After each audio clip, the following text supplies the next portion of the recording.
Hello class. आज हम जो टॉपिक डिस्कस करेंगे that is pressure belts. Pressure belts एक बहुत ही कंफ्यूजिंग टॉपिक भी है कि ग्लोब में जो विंड्स का मूवमेंट होता है वो किस टाइप से होता है अर्थ पे बेसिकली। तो हम यहाँ डिस्कस कर रहे हैं प्रेशर बेल्ट्स। अब सबसे पहले यहाँ हम ये देख रहे हैं कि ये आपको जो दिखाई दे रहा है दैट इज़ 0 डिग्री इक्वेटर। ये थोड़ा सा एडवांस लेवल पे है कि 0 डिग्री इक्वेटर है ये। अब इस इक्वेटर पे क्या हुआ कि यहाँ पे हमें सनरेज डायरेक्टली पड़ती है, सबको पता ही है। अब इस 0 डिग्री पे हमेशा लो प्रेशर रहेगा। लो प्रेशर क्यों रहेगा? Due to high temperature. ये अर्थ है, अर्थ का कर्वेचर है ये, ठीक। अब इस 0 डिग्री पे लो प्रेशर है तो हमारी जो विंड्स हैं वो क्या करेंगी? ऊपर की तरफ राइज़ करेंगी। जब विंड्स ऊपर की तरफ राइज़ करेंगी तो ये आपको जो ये ग्रीन कलर की डॉटेड लाइन दिखाई दे रही है दैट इज़ ट्रोपोपॉज। ये जो ऊपर वाली ग्रीन कलर की लाइन है दैट इज़ ट्रोपोपॉज। मैं इस लाइन की बात कर रहा हूँ। विंड इसके ऊपर मूव नहीं करेगी। ये जो लाइन दिख रही है आपको, ये जो है ये वाली, अब विंड इसके ऊपर मूव नहीं करेगी तो विंड थोड़ी डायरेक्शन इधर बदलेगी और कुछ इधर डायरेक्शन में जाएगी। इसको आप ऐसे समझो कि ये हमारा ग्लोब है और इस पे हम दिखा रहे हैं 0 डिग्री, 30 डिग्री, 60 डिग्री और 90 डिग्री। ये नदर्न हेमिस्फेयर ऐसे समझो। उल्टा ही सेम होगा सदर्न हेमिस्फेयर में। अभी विंड ऊपर की तरफ गई, विंड इधर भी जाएगी और विंड इधर भी आएगी। जब विंड इधर आई, इधर आने के बाद जब 30 डिग्री के आसपास आई तो विंड यहाँ पे क्या हुई? यहाँ पे विंड फिर से क्या होने लगी और विंड यहाँ से सिंक कर गई, विंड नीचे की तरफ आ गई। अब विंड नीचे की तरफ क्यों आई? क्योंकि यहाँ पे हाई प्रेशर जोन इकट्ठा हो गया। क्योंकि लो प्रेशर जब विंड ऊपर की तरफ बढ़ी, फिर यहाँ पे हाई प्रेशर जोन इकट्ठा हुआ, फिर विंड क्या करेगी? डिसेंड करेगी। अब जब विंड डिसेंड करेगी तो फिर से एक फ्लो ये इधर बनाएगी और एक फ्लो ये इधर बनाएगी। तो अभी हम इधर की तरफ चलते हैं। ये जो मूवमेंट आपको दिख रहा है, अब wind high pressure to low pressure आ गई। इस पूरे सेल को हम बोलते हैं हेडलेस सेल। इस पूरे सेल को हम बोलते हैं हेडलेस सेल। फिर से समझिए, लो प्रेशर था, विंड ऊपर की तरफ हॉट एयर राइज करी, यहाँ ट्रोपोपॉज के ऊपर नहीं जाएगी, विंड का मूवमेंट इधर हुआ, इस डायरेक्शन में आके यहाँ पे विंड क्या हुई? कंडेंस हुई। कंडेंस हो जाने के बाद यहाँ पे फिर नीचे सिंक करी और सिंक करने के बाद फिर विंड का मूवमेंट इस डायरेक्शन में हो गया और थोड़ा इस डायरेक्शन में हो गया। तो ये पूरा प्रोसेस हमेशा रिपीट होता रहेगा। इसी प्रोसेस को हम बोलते हैं हेडलेस सेल। ये पूरा हेडलेस सेल कहलाता है। अब आप इधर आइए पोलर सेल की तरफ। 90 डिग्री पे हमें पता है लो टेम्परेचर होता है और हाई प्रेशर की कंडीशन होती है, और सभी को पता है कि विंड का movement high pressure to low pressure होता है। अब यहाँ देखिए, अब विंड हाई प्रेशर से लो प्रेशर की तरफ मूव कर रही है। जैसे ही विंड यहाँ तक पहुँची 60 डिग्री लो प्रेशर पे, जैसे ही विंड पहुँची फिर क्या होगा? विंड ऊपर की तरफ राइज करेगी। ये वाली जो लाइन है ना, ये विंड ऊपर की तरफ राइज कर गई यहाँ पे। जब विंड यहाँ 60 डिग्री पे ऊपर की तरफ राइज करेगी, फिर ट्रोपोपॉज के पास नहीं जाएगी, पार नहीं करेगी, कुछ इस डायरेक्शन में जाएगी, कुछ इस डायरेक्शन में जाएगी। अभी हम सिर्फ इसको समझते हैं। फिर विंड इसी डायरेक्शन में वापस आ गई। इस पूरे सेल को हम बोलते हैं पोलर सेल। ये हो गया पोलर सेल। अब ये तो हो गए आपके थर्मल सेल। पोलर सेल और हेडलेस सेल आपके थर्मल सेल है, ठीक। और फेरल सेल है एक तरीके का मैकेनिकल सेल। अब फेरल सेल में देखो क्या हुआ। यहाँ हाई प्रेशर था, ये जोन हाई प्रेशर का है, दिख रहा है सबको। ये जोन लो प्रेशर का है, दिख रहा है सबको।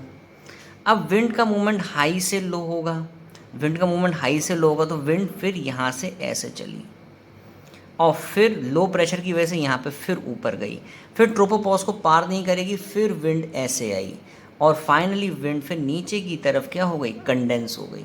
इसको बोलते हैं हम Ferrel cell. This is called as Ferrel cell. समझ में आ गया? ये प्रेशर बेल्ट्स हैं बेसिकली। 3 तरीके से, Hadley cell, Ferrel cell, polar cell. इस पोलर सेल में जो सबसे ऊपर विंड्स चलती है उन्हें बोलते हैं हम ईस्टर्लीज। ये वाली विंड्स होती हैं वेस्टर्लीज और ये वाली विंड्स होती हैं ट्रेड विंड्स। थोड़ा सा एडवांस लेवल का प्रेशर बेल्ट सिस्टम है ये। लो प्रेशर से फिर से एक बार जस्ट 1 मिनट में क्विक रिवीजन करते हैं।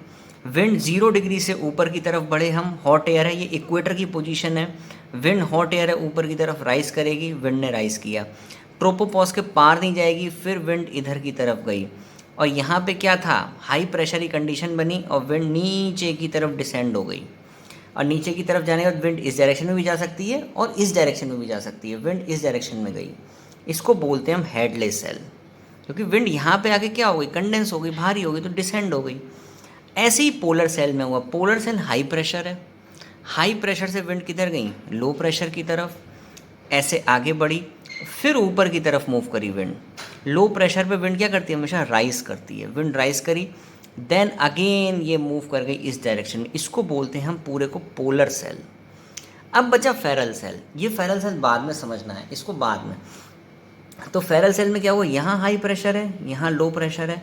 विंड का मूवमेंट किधर से किधर होगा, हाई प्रेशर से लो प्रेशर की तरफ, हाई से लो की तरफ। तो विंड ऐसे मूव करी, यहाँ लो प्रेशर दिखाई दिया, विंड फिर से राइज कर गई और विंड फिर इस डायरेक्शन में चलने लगी इधर की तरफ, और फाइनली यहाँ आके फिर क्या हो गई, हाई प्रेशर पर डिसेंड होकर नीचे आ गई। इसको बोलते हैं पूरे को प्रेशर बेल्ट सिस्टम। ये प्रेशर बेल्ट्स हैं।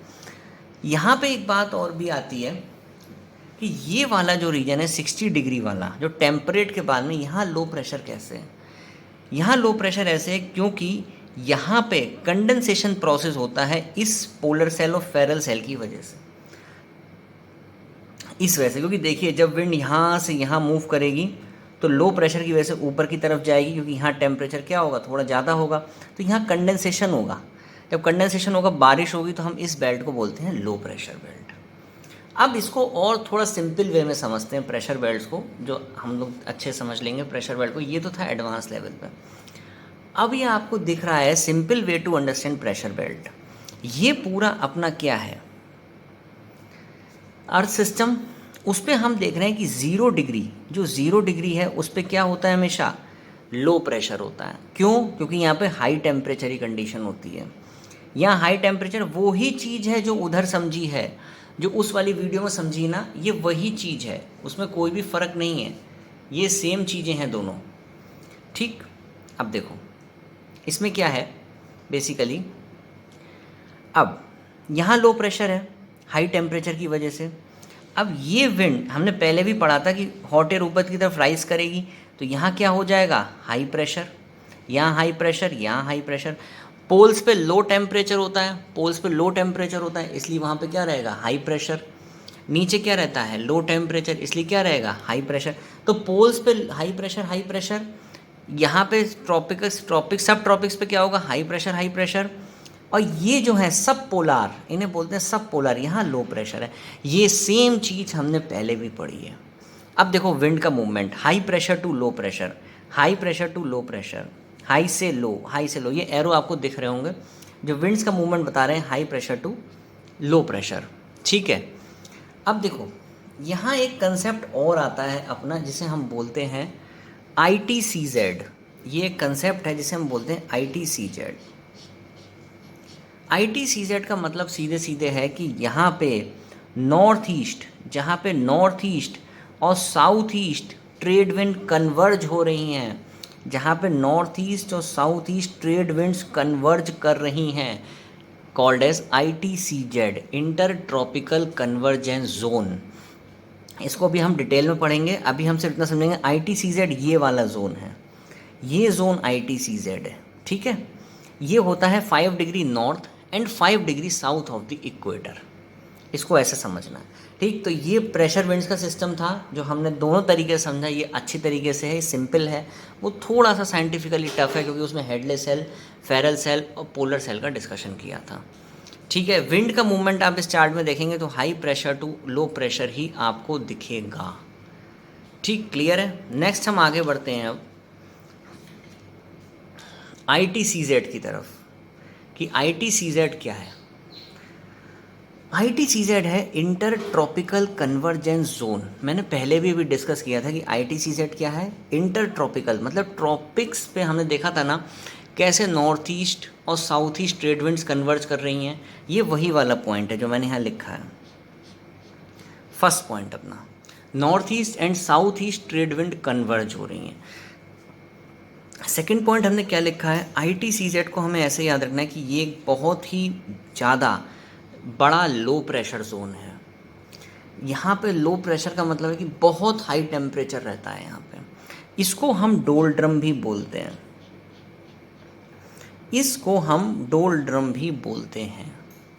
और उसके बाद इसमें हम दो कंडीशंस डिस्कस करेंगे, एक 21 जून की समर सॉल्स्टाइस की, एक विंटर सॉल्स्टाइस की 22 दिसंबर की। समर सॉल्स्टाइस कब होता है? जब सन डायरेक्टली ट्रॉपिक ऑफ कैंसर पे सन की रेस पड़ती हैं। और विंटर सॉल्स्टाइस कब होता है? जब सन की rays directly tropic of Capricorn पर पड़ती हैं। ठीक, तो हमने ये तो अभी पहले वाली वीडियो में देखा कि नॉर्थ ईस्ट और south east trade winds converge कर गई। देखिए मैं फिर से एक बार दिखा देता हूँ। यहाँ पे आप देखो तो ये जो विंड्स थी, ये है ऊपर नॉर्थ ईस्ट, ये है नीचे साउथ ईस्ट। ये ट्रेड विंड जो कन्वर्ज कर रही है यहाँ पे, ये वाला जो जोन है ये है ITCZ। ठीक है, अब देखिए इसमें डेफिनेशन ऑफ ITCZ भी है। It is the zone of convergence of north east and south east trade winds. The region is low pressure zone between tropics and moves north and south of the equator. ITCZ clear हुआ। अब इसको हम definition से, sorry diagram से समझते हैं। अब देखिए ये अपना सिस्टम, ये सबको पता है। अब देखो 21 जून की बात है, समर सॉल्स्टाइस का टाइम है। अब 21 जून समर सॉल्स्टाइस है, बहुत गर्मी पड़ रही है, तो हम लोग नदर्न हेमिस्फेयर में रहते हैं, तो सन जो है ओवरहेड होता है उस समय ट्रॉपिक ऑफ कैंसर पे। ट्रॉपिक ऑफ कैंसर पे देखिए हमने इक्वेटर के ऊपर बनाई है ITCZ। अब क्या है ना, ये यहाँ पे बहुत ज़्यादा लो प्रेशर हो जाएगा और ये ITCZ बेल्ट थोड़ी ऊपर तक भी शिफ्ट कर जाती है, इवन देन 27 डिग्री तक कर जाती। बुक्स में लिखा मिलेगा आपको 5 degree north and 5 degree south, ऐसा नहीं है, क्योंकि नदर्न हेमिस्फेयर में लैंड मास बहुत ज़्यादा है, इसलिए लैंड मास जल्दी गर्म होता है, इसलिए थोड़ा सा भी ऊपर जा सकती है। तो ये दिख रही ना आपको, ये जो बेल्ट है, ये देखिए, ये बेल्ट हुई आपकी ITCZ, इसे बोलते हैं हम ITCZ। देखिए 5 डिग्री नॉर्थ पे ये बेल्ट लाई कर रही है, लो प्रेशर जोन है। ये जहाँ लो प्रेशर होगा वहाँ तुरंत बारिश होगी। लो प्रेशर का मतलब ये क्या है कि बारिश होने वाली, हाई प्रेशर की हवाएं तुरंत आएंगी और वो अपने साथ यहाँ आके बारिश करेंगी, that is low pressure zone. ठीक, अब देखिए, देखो लिखा भी मैंने, ITCZ belt shift to Ganga plain that strengthen the south west monsoon winds.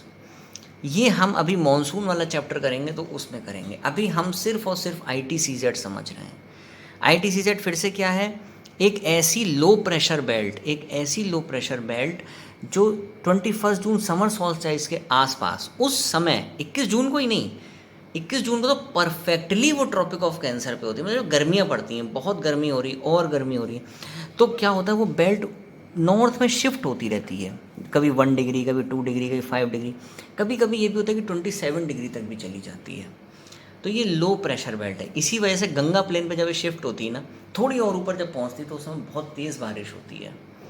ठीक है, दैट इज़ ITCZ। अब देखिए लास्ट टॉपिक है अपना। अब देखिए यही विंटर सॉल्स्टाइस के टाइम की बात करते हैं। अगर हम विंटर सॉल्स्टाइस में क्या होता है, 23.5 डिग्री साउथ पे अब सन की रेस डायरेक्टली पड़ रही है, मतलब ट्रॉपिक ऑफ कैप्रिकॉर्न पे डायरेक्टली सनरेज पड़ रही। अब क्या होगा, ITCZ की जो बेल्ट है इस ग्लोब में, ये डाउनवर्ल्ड इक्वेटर के साउथ में शिफ्ट हो जाएगी, ये इक्वेटर के साउथ में आ गई, इसीलिए हम बोलते हैं ITCZ 5 डिग्री नॉर्थ और 5 degree south of the equator के बीच में घूमती रहती है हमेशा। ठीक है, क्लियर है यहाँ तक? चलिए ठीक है, आगे हम इस पे, अब हम इसके बाद आगे जो डिस्कशन करेंगे वो हम बेसिकली मॉनसून्स पे या मैकेनिज़्म ऑफ द मॉनसून पे करेंगे। ठीक है, यहाँ तक की क्लास आपको समझ में आई हो तो चैनल को लाइक करिए, शेयर करिए, सब्सक्राइब करिए, और आगे भी हम ऐसी वीडियोस डालते रहेंगे जिससे कि 9th 10th NTSC CBSE और बच्चों को फ़ायदा मिल सके। और ये टॉपिक बेसिकली जो कॉम्पिटिटिव एग्ज़ाम्स देते हैं UP PSC, उसमें भी इसका बेनिफिट मिलता है। ठीक है, ओके, थैंक यू क्लास।